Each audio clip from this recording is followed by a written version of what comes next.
माँ आप ही तो कहा करती थी ना, लड़कियों को युद्ध कला सीखनी चाहिए। चूल्हा चौकी ही काफी नहीं है इनके लिए।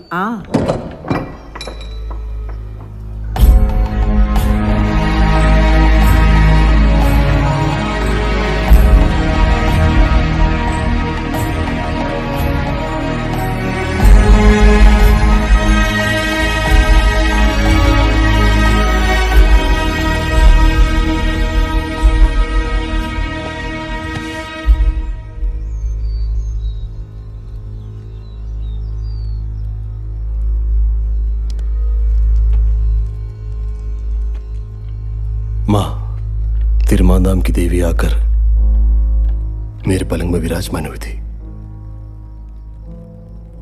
लहू के रंग की वेशभूषा में सज धज कर देवी मां प्रकट हुई मेरे पास।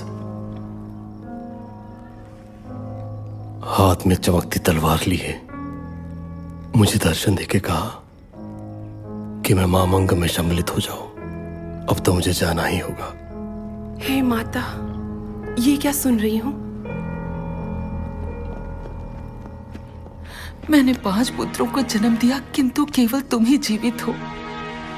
और भी आहुति देनी है, ये भी सोचना है। अब समय बदल गया है ना पुत्र। तिरमांदान देवी ने मुझे आदेश दिया है, मैं कैसे मना कर सकता हूँ? भैया,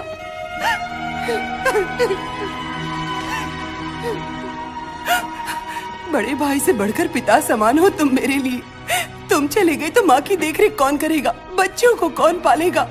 हमारी रक्षा कौन करेगा? कहीं उन्हें जान की आहुति दी पर क्या प्राप्त हुआ? माँ, आप ही ने समझाइए। ये मामंगम छल का एक मंच है, ये तो हर कोई जानता है। मैं इसे रोक नहीं सकती, मना है। यही कुल की प्रथा है।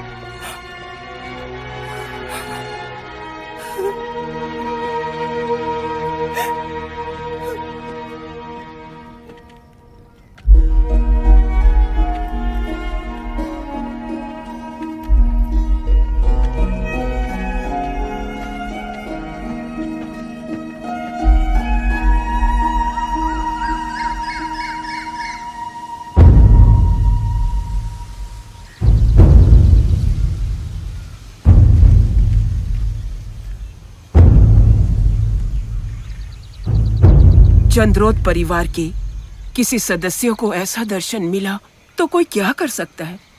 मारने और मरने का खेल है, ये महाराज ने भी कहा। वर्षों से योद्धागण जाकर भी क्या लाभ हुआ आज तक? हम किसी को रोक नहीं रहे हैं, किंतु कहे बिना भी नहीं रह सकते। इन सब की देखरेख के लिए ये बच्चा ही बच्चा है, इसका जाना आवश्यक है। लाड प्यार से पालने के बाद अंतिम विदाई देने पर होने वाली पीड़ा को केवल माँ ही जानती है। कुल के बदले के लिए अब क्या और भी बच्चों की आहुति देनी होगी?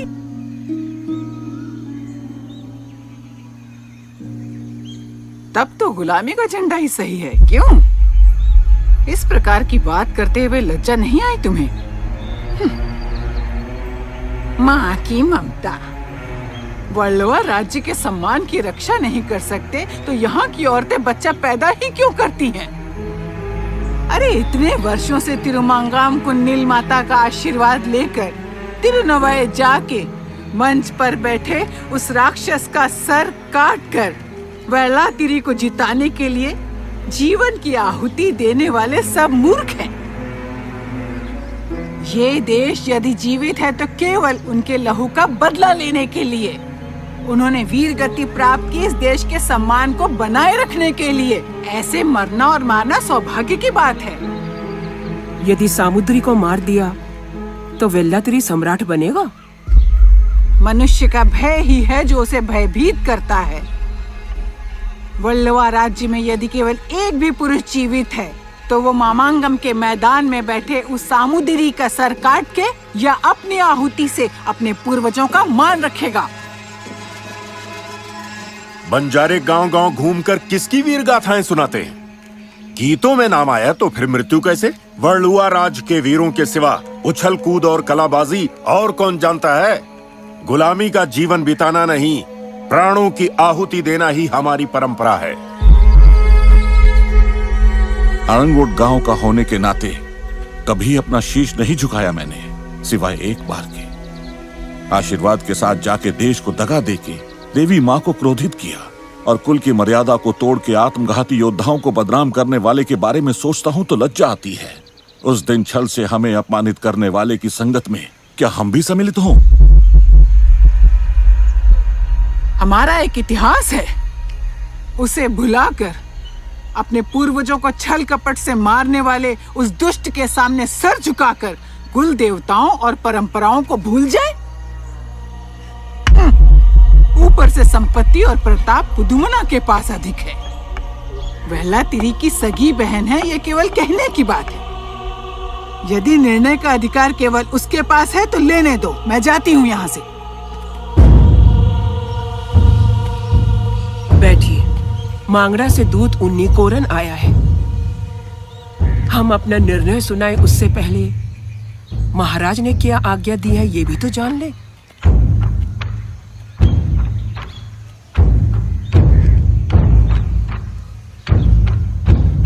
इस बात का निर्णय आप परिवार वाले करें, यही महाराज की राय है।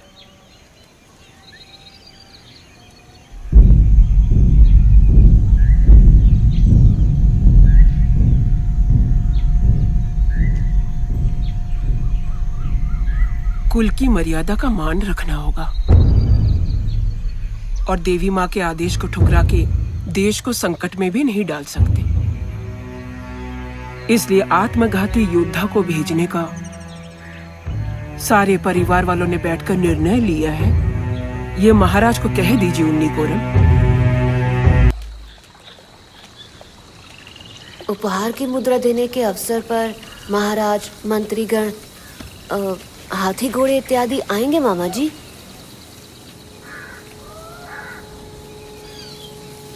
तेल की कटोरी लेना भूल गया, जाओ लेकर आओ।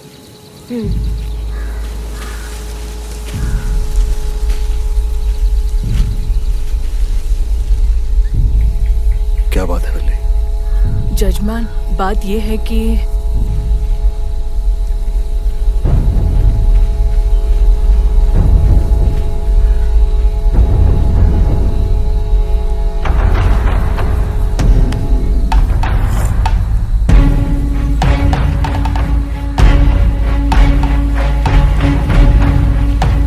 जजमान चिंता मत कीजिए, यहाँ आक्रमण के लिए आए गुट में से एक है। इसके 2 साथी बच गए। पता नहीं यहाँ आने का दुस्साहस कैसे किया। ये पहली और आखिरी बार है, अब कभी ऐसा नहीं होगा। हम सब देख लेंगे।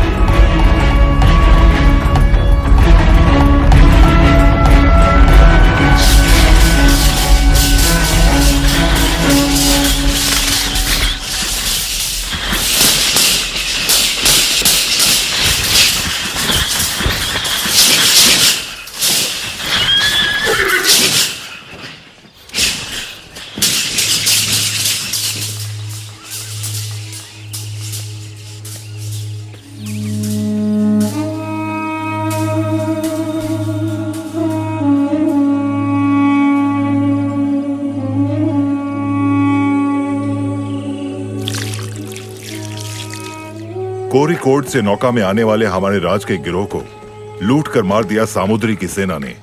उनका हुक्म है कि बाहर से यहाँ कोई सोना नहीं लाएगा।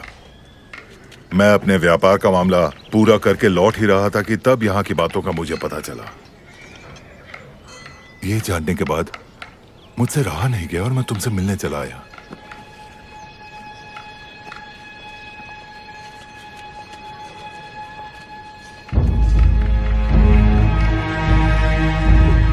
आपने अपने जीवन भर की कमाई का सोना इस कटार में लगा दिया। मैमुना का निकाह कराना ना? उसके लिए तो मोइन है ना। खुद उगाई काली मिर्च से हासिल किए इस सोने के कटार से तुम्हें उस जालिम को मिटाना होगा जो हमारे देश को तबाह कर रहा है। इसे तुम अपने पास अपना तीसरा हाथ समझ के रखना। मैं तुम्हारा साथ दूंगा। युद्ध कला गुरुकुल में जाके 2 साल भी नहीं हुए, ऐसे मासूम बच्चों को आत्मघाती योद्धा करार करके तालाब में डुबो दिया सामुद्री के लोगों ने। मैं जानता हूं, आप और किसी को मत बोलिएगा। जंग हो या कारोबार, बिना सच्चाई के कुछ नहीं करता ये सामुद्री। ऐसे दगाबाज इंसान का तुम सामना करोगे कैसे? हो सकता है सच्चाई की हमेशा ताकत के सामने जीत ना हासिल हुई हो, लेकिन कहीं कोई एक भी दिया न जला तो पूरा अंधकार हो जाएगा। अंधकार में जीने की आदत पड़ गई है, फिर भी रोशनी की लालच है मन में।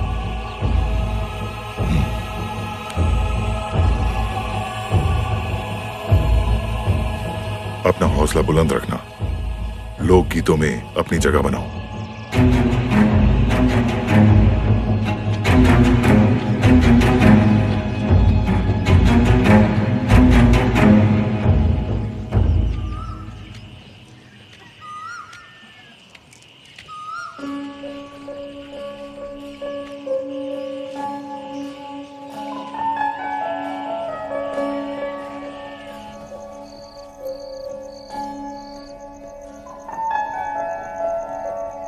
तुम्हें मुझसे कुछ नहीं कहना?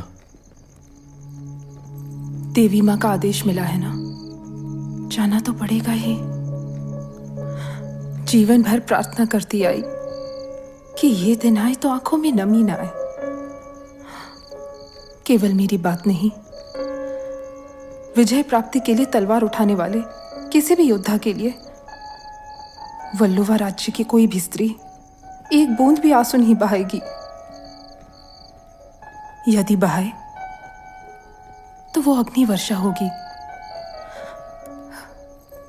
देवी मां से केवल एक कामना करती हूं, आपके प्रतिबिंब की तरह जन्म लिए हमारा पुत्र जब बड़ा हो जाए तब उसका इस देश के लिए जान की आहुति देने के दिन देखने का कहीं अवसर ना आ जाए। एक बार, केवल एक बार ही मैं ये पीड़ा सह पाऊंगी।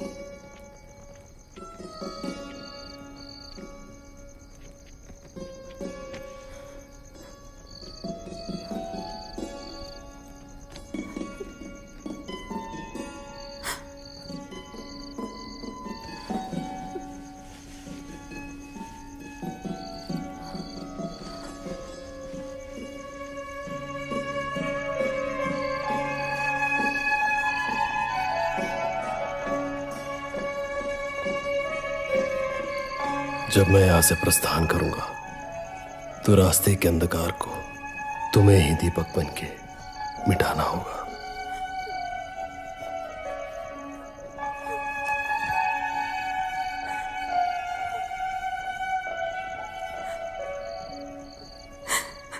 मुड़ के देखे बिना जब आगे बढ़ेंगे तब आपके हर कदम तले मैं रहूंगी। देवी मां रक्षा करेगी, हर कदम आपको विजय की ओर ले जाए।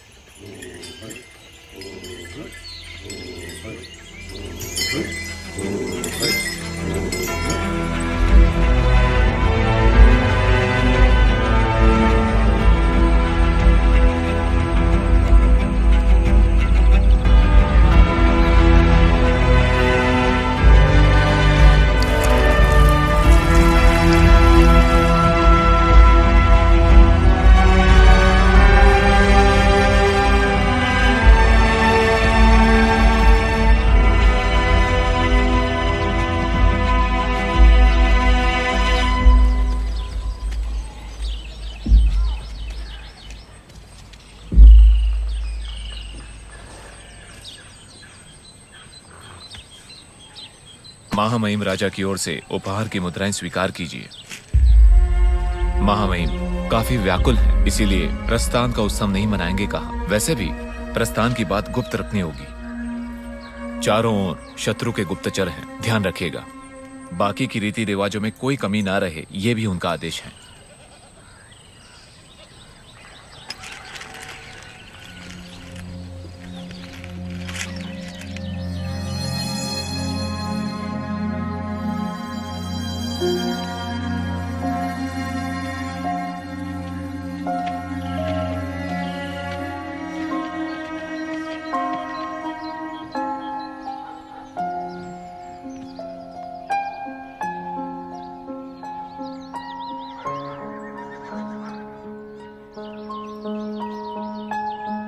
मामांगम में जा रहा हूं माँ, आशीर्वाद देख के मुझे विदा कीजिए।